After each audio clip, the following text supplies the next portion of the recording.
Le portail d'information indépendant Status Quo News a rapporté le 27 janvier 2016 que la plus grande banque norvégienne, la société anonyme DNB ASA, va complètement abolir l'argent liquide pour ses clients.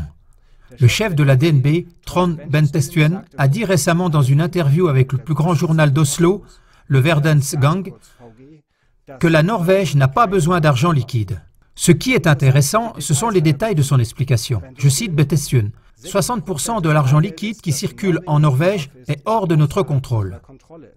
Une grande partie de cet argent se trouve chez les gens sous leur matelas. C'est de l'argent que nous ne voyons pas. Avec cette déclaration, Bentestuen donne un indice de ce qui se trouve derrière cette abolition de l'argent liquide demandée et planifiée par certains cercles.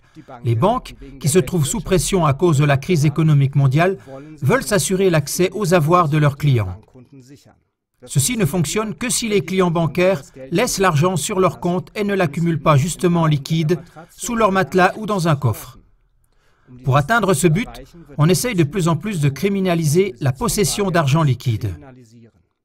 Selon une notification de l'agence de presse allemande dpa du 22 janvier, le chef de la banque allemande Deutsche Bank, John Siran, a dit lors du dernier Forum économique mondial de Davos que l'argent liquide ne sert plus qu'aux blanchisseurs de capitaux et autres criminels pour masquer leurs affaires.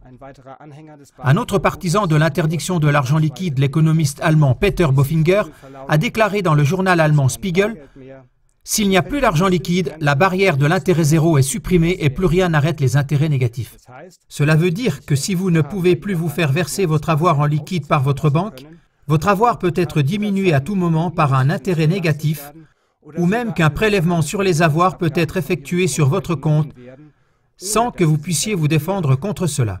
Le chemin de fuite pour votre capital serait ainsi coupé. Et c'est exactement à cet endroit que commence le scénario qui s'applique depuis le 1er janvier. Si une banque devait devenir insolvable en Europe, le titulaire normal d'un compte serait obligé de faire ce qu'on appelle un bail-in.